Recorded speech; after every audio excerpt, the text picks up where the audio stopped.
ده بل سنور کی اغم تل رشو ځان سره را روان کی اب حیات کی اغي کې دلغه پور کی دیر را روان کی د الله مخ ته راولي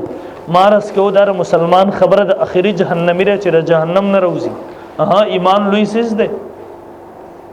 دا جهنم کی جو شروع کی مسند امام اعظم کی امام اعظم ابو حنیفه رحمه الله حدیث نقل کړي وګد حدیث ته جهنم کې به مشرکان مسلمانانو موحدینو چې زړونو کې ایمان او د الله سره شرک نه دی کړی خدای یاد وساتئ شرک صرف قبرونو ته سجده لګول نه دي ان زما واست علاقو کې بعضی راغلي دي یا علی چغي لګوا یا غوث چغي لګوا یا رسول الله المدد چغي لګوا دا یاد وساتئ فلا تدعوا مع الله احد الله سره هیڅوک مشرک او هیڅوک مرابله ما فوق الاسباب आवाज لګول یا الله را مدد شه یا الله مدد میں وکا دا आवाज صرف او صرف الله ته لګول جایز دی غیر الله تعالی شرک دی شرک هغه د الله صفات غیر الله لور کې دا الله په افعالو کې راغ سره غیر الله شریک کې دا په ذات کې راغ سره غیر الله شریک کې دا ټول شرک صورتونه دي نن ته علم غیب د غیر الله د پاره ثابتې ده د الله صفت غیر الله لور کې مشرک ګرځيږي په دغه باندې یو انسان دې چغي لګي یا رسول الله المدد او چغي لګي نبی علیہ الصلوۃ والسلام حاضر ناظر دي دا محترم یو خاص پالټي د مشرکین مکه اولاد دي دا غره مشرکین مکه بچی دي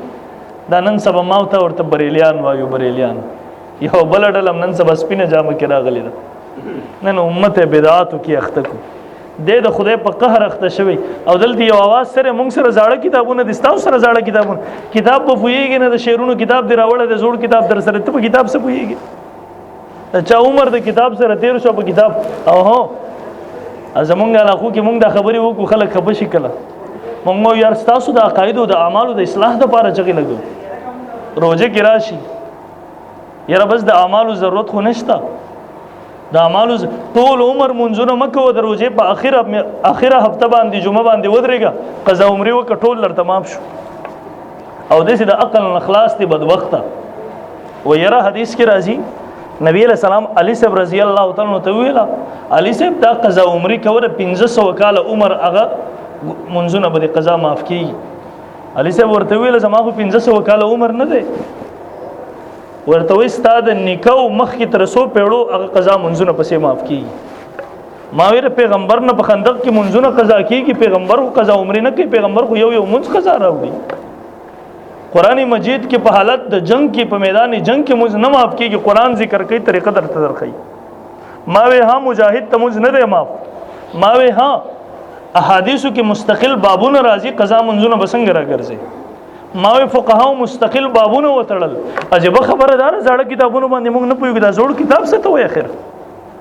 زوړ کتاب هغه ته ولې چې تا کور ولې کو دی راوړ ما خو قران وکړو ما ته قضا عمره ملاو نشو چې کوم بریلیان کوي ما قران ما احادیث د نبی صلی الله علیه وسلم وکړه ما ته ملاو نشو ماره امام اعظم ابو حنیفه رحم الله فقه وکړه ماره امام مالک سے فقه وکړه ماره امام شافعی سے فقه وکړه ماره امام احمد بن حنبل رحمهم الله فقه وکړه ما ته خدا بدعت ملاو نشو دا زوړ کتاب څه تعریف دی یار اخر بس کتاب چې زوړ شوی د زوړ کتاب پر پسې راوړو زوړ کتاب امروز ما ته چایو کتاب راوړو قاری رات شاه صاحب دامت برکاتهم موجود دی هغه ما ته کتاب راوړو ول دا چا راوړل د تاسو سره زاړه کتاب نو ما چې کتاب ته واغستو نو د پارسی شعرونه به کې لیکل دي اوس دا زوړ کتاب شو نوی نوی سیس پسې مزه محترم دا زمونږ علاقو باندې یو خطرناک حالت تیر شوی دی علما نو راغلي نن قدر وکي انتظار شي تاسو جمعات ته مفتی فیض الحسین صاحب راغله د قدر وکي انتظار شي زار او د زما شاګردان دي د تاسو ته ویم تاسو به مبالغه وګڼئ دا نن زمونږ تاسو علاقې کې دغه مدرسې برکت د چې تاسو ته علما موجود دي قسم بالله ما ته زه په زینه ټلیفونونه وشي ما ته چې تاسو سره تربیت شوی یو د سه عالم شاګرد امون تراولېګا زورته هم تنخواه به څومره ورکې کس خو زدر لګم چې زما سره تربیت شوی دی عالم دی د ما ته څومره تنخواه ورکو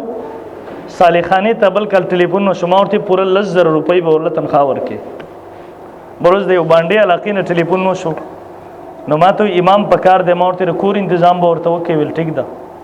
ما ورته نور ټول انتظامات د دې سره 10,000 روپۍ به ورته تنخواه ورکړي ټیک شو مجبورین دا پوره دنیا ته نن فتنې راغلي دي فتنې ستاسو علاقې ته راغلي د سپک مګنئ بیا واغه دور یې خونان در باندې راشي چې خپل دین نیم نواقف ساتلی جاته وې قضا عمر زړو مليانو دا خبرې نه دي کړي تاسو ته ویلي سری مسایلونه تاسو نه خبر کړي د بل څه دا محترم قدر وکړي خپل علماو خپل دغه مدرسې قدر وکړي چې تاسو ته علما درکړي خپل دغه علماو خپل خپل کوي دا وي خپل وینځي تاسو دغه بچي قسم بالله دغه بچي دي چې سبا تر شرک کلمې دی ویلې او ناسو مسجد کې دا مخکې خلکو هم څه شروع کړل شرک امت کې څنګه راوستو ویلا مشران هم ډېر نیکان خلک تیر شوي دي راشي مجسمې جوړې کړي چې د روانو خلکو د روسته خلکو را روانو خلکو نه هیر نشي هلته پسې مجسمې جوړې کړي په بل نسل باندې جماعتونو ته راوړي درېمې پیړۍ ته وویل ستاسو مشرانو خو دې ته سجدې لګولې تاسو یې ولې نه کوئ دا شیطان هغه دوکه و چې پکې اخته کړه نن به کله راتاو شي رمانځنه وروسته یاره که درې دواګانې نه کې درې نو داسې شو د ځان نه مچان شړی هرې څه لوبه شروع کړه دعا خو دې ته نه ویلی کېږي ته راپاسېږې منځه کې راتاو شوې یو ځل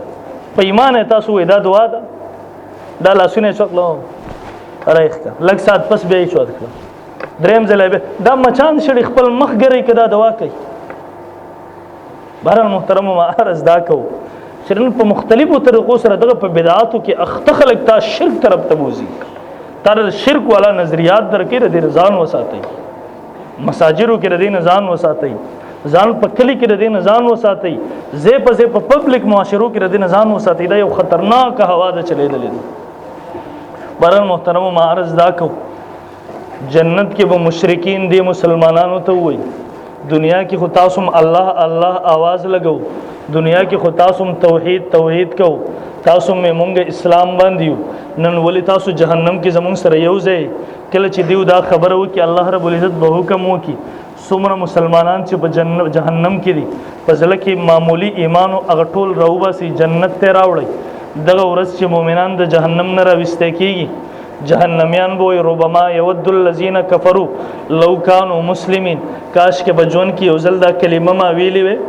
کاش کې بجون کې یوزل زم په اسلام کې داخل شوی وي ایمان می راوړی وي مارس کو دا هغه اخري جهنمی دی چې راوسته شو ما خبره دی پوری کوله محترمو مولانا مدنی صاحب رحم مولانا قانونی صاحب رحم الله فرمای